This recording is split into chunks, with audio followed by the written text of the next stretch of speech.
महानगरपालिकेच्या सेवेत असणाऱ्या ठोक मानधनावरील कर्मचाऱ्यांना कायमस्वरूपी करण्याबाबतचा महत्त्वाचा प्रस्ताव 1 एप्रिल रोजी झालेल्या सर्वसाधारण सभेत मांडण्यात आला होता. सभागृहात हा प्रस्ताव मंजूर करण्यात आला आहे. सभागृहाने हा प्रस्ताव मंजूर केल्यामुळे कामगारांमध्ये आनंदाचं वातावरण पसरलं आहे. याबाबत सभागृह नेते सागर नाईक यांनी महापालिका प्रशासनाने देखील सकारात्मक दृष्टिकोन ठेवून न्यायालयासमोर प्रतिज्ञापत्र सादर करावं असं आवाहन केलं आहे. महत्त्वाचा विशेष सभाच्या अनुषंगाने आम्ही प्रस्ताव त्या ठिकाणी मांडलेला आहे. त्यामध्ये नवी मुंबई महापालिकेमध्ये 10 ते 18 वर्षाच्या दरम्यान कार्यरत असलेल्या ठोक मानधनावरती कर्मचाऱ्यांना कायम समायोजन करण्याच्या दृष्टीने, ॲब्झॉर्प्शन करण्याच्या दृष्टीने आम्ही ठराव केला. त्याचा एक विस्तृत आराखडा आम्ही तयार केलेला आहे. कोर्टाने त्या ठिकाणी मागे निर्देश दिले होते की वन टाइम त्यांना ॲब्झॉर्ब करण्याची स्कीम त्या ठिकाणी आणावी. तोच धागा पकडून या ठिकाणी आज हा ठराव आणलेला आहे. आणि त्या ठिकाणी आयुक्त महोदयांनी विनंती केली की महापालिकेच्या वतीने प्रतिज्ञापत्र सादर करत असताना एक पॉझिटिव्ह भूमिका घेऊन महापालिकेची भूमिका या सर्व ठोक मानधनांना कायम करण्याची, समायोजन करण्याची आहे. ही भूमिका कोर्टासमोर मांडा, म्हणजे कोर्ट त्या ठिकाणी अनुकूलरित्या आपल्याला निर्देश देतील आणि जो एवढ्या वर्षापासून तुटपुंजा पगारावरती ठोक मानधनावरती काम करतात त्यांना न्याय देण्याची भूमिका ही त्या ठिकाणी राहील. दुसरी सभा होती त्यावर बनवण्यासाठी हा वेळ लागला, पण 7 तारखेच्या आधी त्यांना ॲफिडेव्हिट करण्यासाठी आपली भूमिका, पालिकेची भूमिका, त्याचबरोबर त्या कर्मचाऱ्यांची भूमिका मांडायला वेळ भेटला. 7 तारखेला मला वाटतं त्याच्या आधीच चांगला निर्णय त्या ठिकाणी त्यांच्या बाजूने येईल असा विश्वास आहे. ठोक मानधनावरील कर्मचाऱ्यांचं समायोजन करण्यासाठी टप्प्याटप्प्याने कार्यवाही करण्यात येणार आहे.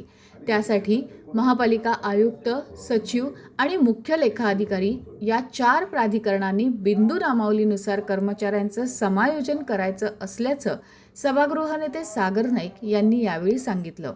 आता त्या ठिकाणी कोर्टाने सांगितलं की यांना वन टाइम स्कीम घेऊन या. आता ही स्कीम कोर्टासमोर ठेवलं तर कोर्ट त्या ठिकाणी अनुकूलता दर्शवून की you go head with this scheme अशा प्रकारचे निर्देश त्या ठिकाणी देऊ शकतात. तर त्या पद्धतीने त्या दरम्यान वेतन श्रेणी लागू करण्याचा देखील निर्णय घेतलेला आहे. त्यामुळे 4 प्राधिकरण आहेत, नियुक्ती प्राधिकरण, महापालिका आयुक्त, सचिव आणि मुख्य लेखा परीक्षक या प्रत्येकाने आपापले ठोक मानधनावरती असलेल्या पदांवरती बिंदू नामावली पद्धतीने त्यांना समायोजन करायचं आहे. जी पदं उपलब्ध नाहीत तो पदनिर्मितीचा प्रस्ताव त्या ठिकाणी बनवून घ्यायचे आहेत. अहर्ता बदल करायचा असेल तर अहर्ता बदलाचा प्रस्ताव त्या ठिकाणी करायचा आहे. तर टप्प्याटप्प्याने अशा प्रकारचं समायोजन करण्याचं त्या ठिकाणी निश्चित जवळपास 500 कर्मचाऱ्यांना या ठिकाणी या माध्यमातून लाभ येतील. NMTचे वेगळे, आपल्या शाळेतले कर्मचारी वेगळे, या कर्मचाऱ्यांना देखील यामध्ये लाभ भेटेल असा विश्वास. कर्मचाऱ्यांच्या समायोजनाबाबत महापालिकेने सकारात्मक भूमिका घेतलेली आहे. त्यामुळे याविषयी करण्यात आलेल्या प्रतिज्ञापत्राबाबत सभागृह नेते सागर नाईक यांनी आपली भूमिका स्पष्ट केली. आयुक्त बोलत होते की आम्ही चुकीचा ॲफिडेव्हिट केला, पण कुठेही चुकीचा ॲफिडेव्हिट केला असं कोण म्हणालं नाही. निगेटिव्ह आणि पॉझिटिव्ह म्हणजे एक भूमिका असते. तर महापालिकेची जेव्हा प्रशासक होते तेव्हा भूमिका वेगळी होती, पण आता जेव्हा महापालिका अस्तित्वात आल्यानंतर महापालिकेची भूमिका यांना परमनंट करण्यासाठी पॉझिटिव्ह आहे.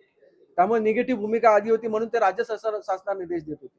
पण आता आपण महापालिकेने पॉझिटिव्ह निर्णय घेतल्यामुळे त्या ठिकाणी निश्चितच कोर्ट महापालिकेला ते निर्देश त्या ठिकाणी देतील. त्या पद्धतीने आयुक्त महोदयांनी जो चुकीचा ॲफिडेव्हिट केला ते न करता आम्ही त्या ठिकाणी निगेटिव्ह ॲफिडेव्हिट केला. चूक आणि निगेटिव्ह या 2 शब्दामध्ये फरक आहे. चूक म्हणजे रॉंग आणि निगेटिव्ह म्हणजे नकारार्थी असा फरक आहे. तर त्यांचा तो गैरसमज झाला. नवी मुंबई महानगरपालिकेच्या सेवेत असलेल्या ठोक मानधनावरील कर्मचाऱ्यांचं जोपर्यंत कायमस्वरूपी समायोजन होत नाही तोपर्यंत त्या पदाला जी वेतन श्रेणी आहे ती लागू करावी अशी मागणी केली. जेव्हापर्यंत यांचं समायोजन होत नाही तेव्हापर्यंत समान काम जो त्या पदाला वेतन श्रेणी आहे ती लागू करावी. त्याचबरोबर ज्या दिवसापासून ते नियुक्ती झाले त्या दिवसापासून ती त्यांची सेवा ज्येष्ठता लागू करावी अशा प्रकारचा देखील निर्देश त्या ठिकाणी दिले. त्यामुळे ते प्रमोशन करण्यासाठी त्यांची जी अनुभव आहे तो मार्गी